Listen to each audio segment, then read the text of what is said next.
Alléluia. Parce que Jésus est expert pour te ramener. Amen. Mais quelle est la condition qui te dit? Il te dit, répands-toi. Tout commence par la repentance. Et j'aimais ce qu'on avait étudié ici dimanche passé, prophétesse. On parlait de la repentance de l'enfant prodigue.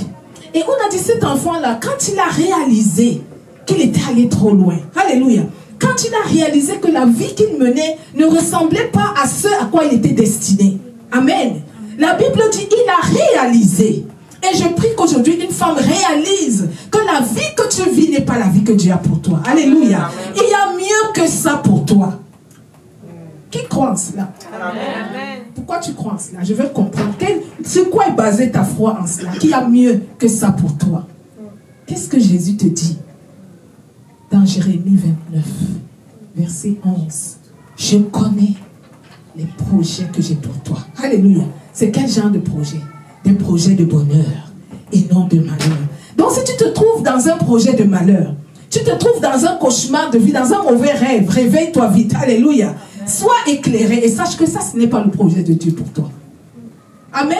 Ça ne veut pas dire que le malheur ne peut pas nous arriver. Mais la Bible dit, le malheur atteint souvent le juste. Ça peut t'atteindre, mais l'Éternel l'en délivre. Alléluia. Donc il y a une voie de sortie. Dans chaque situation, il y a la voie de sortie. Et aujourd'hui, nous, on veut voir la voie de sortie pour nous. N'est-ce pas? On dit, comment je sors de là maintenant? À cause de mes mauvais choix. À cause de mes mauvais calculs. Je me suis trouvé dans l'impasse. Je sors de là comment? Alléluia. Jésus est le chemin, la vérité et la vie. Il dit, nul ne vient au Père que par lui. Alléluia. Tu veux aller au Père? Jésus est là pour toi aujourd'hui. Et je disais, chaque fois que la parole de Dieu vient à toi, c'est Jésus qui vient à toi. Amen. Dans la Bible, on aimait dire, et Jésus passait par là. Mais je te dis aujourd'hui, Jésus passe par là. Amen. Amen. Jésus est en train de passer devant toi. Et il s'arrête comme il s'est arrêté devant l'homme qui était là dans la piscine de Bethesda. Pendant 38 ans, il avait attendu un miracle qui n'était jamais venu. Quand Jésus est passé par là, il lui a dit, que veux-tu que je fasse pour toi? Amen.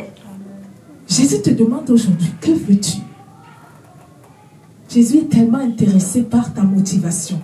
Quelle est ta motivation en d'autres termes? Que attends-tu du Seigneur? Il dit, que veux-tu que moi, Jésus, je fasse pour toi? Alors qu'il sait très bien ce dont tu as besoin. Mais il veut que tu vocalises. Amen. Le problème qu'on a souvent, c'est nous, les femmes, on aime garder les choses à l'intérieur. Ou bien c'est nos cultures qui nous apprenaient que tu dois te taire, tu ne dois pas parler. Mais je te dis, dans le se taire là, Jésus passera par là même. Quand il te demande, qu'est-ce que tu veux? Et c'est une seconde, c'est en une seconde que ça se joue. Hein? Ton silence fera qu'il passe à la personne suivante. Alléluia. Que quelqu'un dit, do not pass me by. Alléluia. Seigneur, do not pass me by. Tu ne passeras pas sans entendre ce que je veux que tu fasses pour moi. Amen. Gloire à Dieu.